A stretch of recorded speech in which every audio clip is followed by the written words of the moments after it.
Shana Tova. It is a Shabbat morning a number of years ago, and I am standing in front of the congregation leading the service. It's rainy and cloudy outside, so the sanctuary feels cold and gray. The whole congregation is standing, and we are all singing the Kedusha prayer, the part of the service where we call out, "Holy, holy, holy," and literally lift our feet off the ground as if we are willing ourselves to be closer to the heavens above. I sing out my lines so that the congregation can respond to me, and outside the clouds part and a beam of sunlight shines directly onto my prayer book. Light and warmth enter the room, and everyone's voices grow louder and fuller, and all of a sudden, I know that this is what I want to do, what I have to do. In this moment, I feel strong and connected and filled with purpose. I had a calling. I answered it. And my journey to becoming a cantor began. Now let me tell you, when someone asks you, why did you become a cantor, it can be a little awkward and uncomfortable to answer, I had a calling. Sometimes we're afraid to use the word calling. Maybe it sounds too wild, outside the realm of our rational world, but how many of you have ever been inexplicably drawn to a place or an idea? To mountains, perhaps, to a place like Schwader Camp that uses that very word in its branding. The mountains are calling, and I must go. What about a particular author or book or thought perspective? What about visiting the ocean? What about a piece of music that explodes inside of you and makes you want to listen to it again and again, and maybe even learn to play it or sing it word for word? How many of us can sing all of Hamilton? What about to a person, a partner, or a lifelong friend? I imagine that many of you would describe these experiences as spiritual or otherworldly, maybe even holy. Callings do happen. In fact, they are everywhere. And each time we have one, we begin a new journey. In some ways, we can imagine our entire lives as a relentless cycle of calling and journey, each calling launching and sometimes hurling us toward a new destination. The concept of calling is actually rooted in the Jewish tradition. So much of our tradition commands us to be ready to hear a call, brave enough to answer the call, and then willing enough to start the journey. The very first line of our Torah portion today begins with a calling, an answer, and a journey. In Genesis 22:1 that we read this morning, it says, "And so it was. After these events, God put Abraham to a test. And God said to him, 'Abraham.' And Abraham said, 'Hineni, here I am.' And then they travel up the mountain, which we know becomes so much more than just a father-son camping trip. Moses hears the call from God in the burning bush in Exodus 3, answers, 'Hineni, here I am,' and begins the epic journey of the rest of his life as the leader of the Jewish people. Even the entire Jewish people hear the call from God on Mount Sinai, answer, 'Na'aseh v'nishma,' we will do and we will hear, and then journey for 40 years. And even though we no longer officially hear God's voice, and the idea of calling has become more of a metaphor, the Torah reminds us constantly that we form and become who we are through call, through answer, and through journey. 150 years ago, 22 Jews heard a call, answered a call, and began a journey that brings us to today. A small band of Jews in the not yet state of Colorado established Congregation Emanuel on October 11th, 1874. They wrote, "We, the undersigned, have established a congregation for the purpose of cherishing and perpetuating the belief in one God and of promoting the cause of true Judaism as recognized by Reform congregations." We have spent this whole last year reflecting on Temple Emanuel's remarkable 150-year journey. Throughout this process, we have continued to contemplate this initial calling. We have focused on the history and the journey of this synagogue.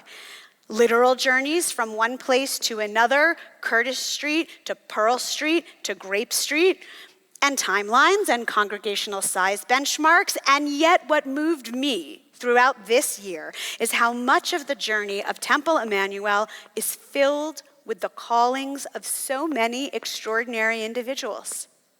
We engage in our history and celebrate our milestone anniversaries to reflect on the journey, to remember the callings of those who came before us. Each of these accomplishments, each of these moments took at least one person to stand up and say, "Hineni, I am here." Even in my 12 years here at Temple, I too have witnessed these Hineni moments. A couple of years ago, the clergy team noticed that the wood inside of the ark in the finer chapel was sagging and could no longer support the weight of our Torah scrolls. I mentioned this to a group of congregants, and just a few days later, I received a quiet phone call from a member of our community. "I think I can fix it," he said. "I would be so honored to try." And then this man, who was actually one of my conversion students, found a way to carefully crawl inside and under the Colleen Ark and secure the base for the Torah scrolls. He felt called to use his expertise for holy purpose. "Here I am," he said. And by doing so, he helped our community continue the journey of literally supporting the legacy of Torah for the next generation. And then there are moments when I have watched our entire community answer a calling. In the wake of the Tree of Life shooting, and just last year in those terrible days immediately following October 7th, I was filled with pride to watch everyone in this congregation say, "Hineni, we are here." We have opened our doors wide, tragically, time and time again. And when we do, we continue our journey, the journey of Temple Emanuel as an essential spiritual center of gravity for the Colorado community. We have been a community of callings for 150 years, a place created by them and a place that creates them. If our legacy can be defined by any one principle, it is that we, as a sacred community, are brave enough to travel into uncharted territory and wise enough to learn from our jagged path. This past year has also been a year of personal reflection, search, and change. My Jewish leadership journey began with a calling and a passion, a bright beam of light that drove me towards spiritual connection, musical expression, and the desire to bring others into a close relationship with life-altering prayer. Over the last 25 years as a prayer leader, and especially in the last 17 years as an ordained cantor, I have lived and loved that calling. I felt called all over again on Rosh HaShanah 2021 in the tents, on the lawn, when so many of us were finally able to gather again and pray and sing together. I will never forget the sound of hundreds of your voices singing the Shema together again after so many months apart. I felt called all over again just a few weeks ago on the first day of religious school when a young family approached me right outside the Grape Street doors. This was a couple at whose wedding that I had officiated, and then I had the honor of officiating at 3 subsequent baby namings for this family. The oldest child was starting religious school for the first time, and she was petrified. Tears streaming down her face, refusing to let go of her mother's hand. And then she recognized me.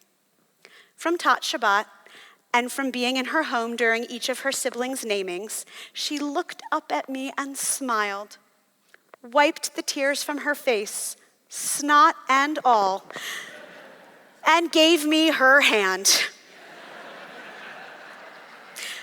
so that I could walk her into the finer chapel for her first day. And over the past several years, this next calling for me crept up slowly, like gentle revelation, one layer after another. It is time. It is time to acknowledge the wholeness of self that has been rumbling inside my soul. It is time to be an expected leader. It is time to look lovingly on the calling of my youth and not to be afraid to acknowledge fluidity and change. It is time to feel at home in the title of rabbi. I love being a cantor. I love being your cantor. And yet, my journey is shifting. In our Torah reading this morning, there are actually not one, but 2 moments of calling. In Genesis 22, verse 11, later in our story, a voice calls out once again to Abraham, and it says, and a messenger of Adonai called to Abraham from heaven, saying, Abraham, Abraham. And he said, Hineni, here I am. This is the climax of the story, the dramatic calling that forces Abraham to change course right in the middle of what he thought he was absolutely supposed to do. And here, the voice calls not once, but twice. Maybe the first one was hard to hear. Maybe Abraham wasn't ready yet. Maybe the voice had to try again. Did I always know that becoming a rabbi would be my path? No. Now that I have leaned into this calling, do I see the inevitability of this journey? Yes. I feel blessed to be able to live out this part of my story here with you. And so, here I am with my second calling. I am grateful for all of the experiences that I have had as a cantor that have brought me to this place in my professional journey. And I am energized by the possibilities of the path that lies ahead. In the words of Rabbi Abraham Isaac Cook, let what is old be renewed and what is new be made holy. I want to renew my calling and make it holy all over again. As some of you may know, I am currently participating in the first cohort of a new rabbinic ordination program at the Shalom Hartman Institute. Their mission is to strengthen Jewish peoplehood, identity, and pluralism, to enhance the Jewish and democratic character of Israel, and to ensure that Judaism is a compelling force for good in the 21st century.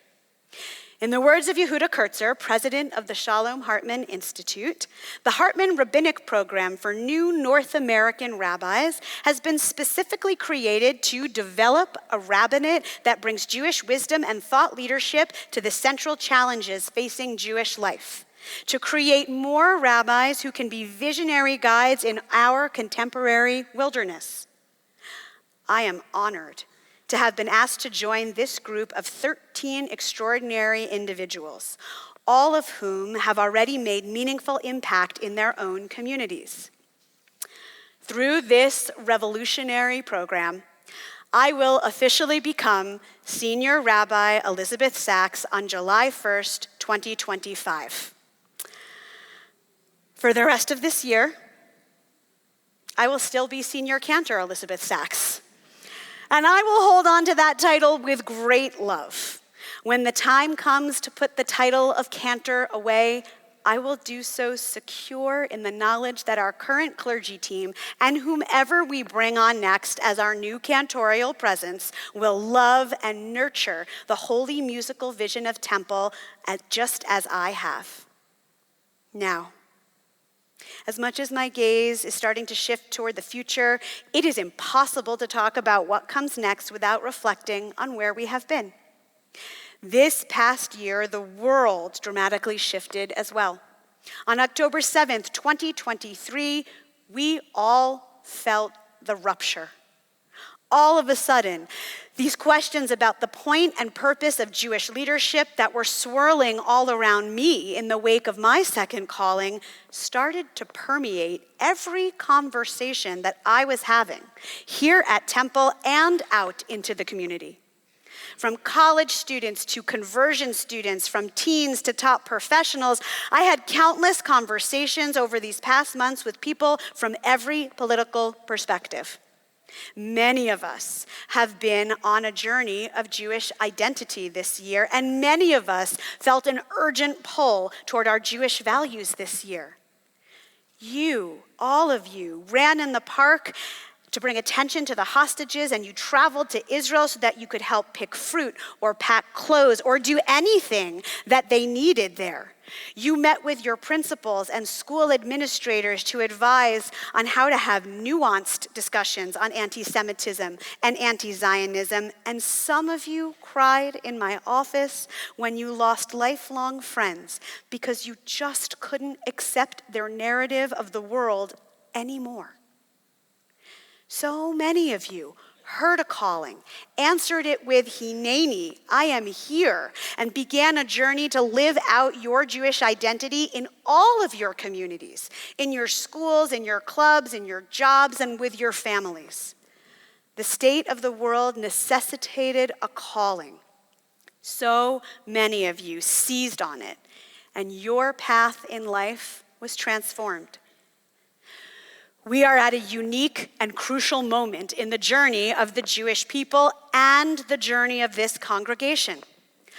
I don't think anyone here could have anticipated that our moment of congregational transition would be infused with such potency and potential. We are staring into the face of the future of our Jewish community amidst the tension of rising anti-Semitism and a challenge to reinvigorate our deep commitment to social justice. We must hear the call. The time is now. The world is screaming. I have heard and acknowledged and feel invigorated by my calling to be the Jewish leader that I have grown into for exactly this moment. Rabbi Hyatt and I, we have heard a calling to lead this community, to be your senior rabbis together. Ours is a calling to a partnership of passion and purpose that neither of us predicted when we began our individual journeys. We recognize the power and potential inherent in a shared calling and a shared vision precisely at the moment when Temple is poised to take advantage of an expansion in the role of senior rabbi. We are a unique and holy pairing, and we cannot wait to blaze our trail with all of you. It is time to take all of the wisdom accumulated during our past 150 years and shine it to the future. It is time to envision the next 150 years. I know that many of you have questions about what comes next. In the coming months, we will be creating many opportunities to connect with you, hear your voice, share our thoughts and plans, and ensure that this transition feels intentional and seamless. Despite the real and recognized feeling of encroaching darkness, we do see a bright beam of light for our future. We see a congregational community that rejoices as Judaism inspires our lives in our highest moments and where we hold each other up during our hardest moments. We see a community that reaches out and gently welcomes all who are curious and questioning. We see a community that challenges each other, expands our minds, values strength of voice, and makes meaningful change in the world around us. We are eager and energized for our future. We are aware of the heaviness of the responsibility that you have all entrusted to us. We are setting out on a journey, and we are calling out to all of you. Please join us. On this Rosh HaShanah 5785, I bring to each of you a challenge. Will you be open to a calling in this year that lies ahead? To deepening one already in progress, to realizing one that is new? Today, the sound of the shofar is supposed to wake us up and provoke us to action. Today, the sound of the shofar forces us to hear. In a piece of liturgy in our prayer book, poet James Conlon challenges us to hear the shofar as an urgent plea, a calling. In response to the searing blasts of the shofar, the prayer reads, I feel called today to give my gift, to listen to the heartbeat of the broken world. I feel called today to participate in the work of my time. I feel called today to be inflamed with enduring hope. I feel called today to compose a new paragraph for life. The time is now. The world is screaming. Please do not be afraid to hear. The Jewish people need you. Our country needs you. Israel needs you. Our congregation needs you. Hear your call and listen. Let us listen to our compassion, our drive to justice, and our hope, and let them open us to what might be next. Let us feel the power of Temple Emanuel's 150 years, our 150 years, and let it give us the confidence to answer our call. Let us each take a knowing step to begin a journey for the first time, for the second time. Hear the call. Say, Hineni, here I am. Come with us on this journey. We can't wait. Shana Tova.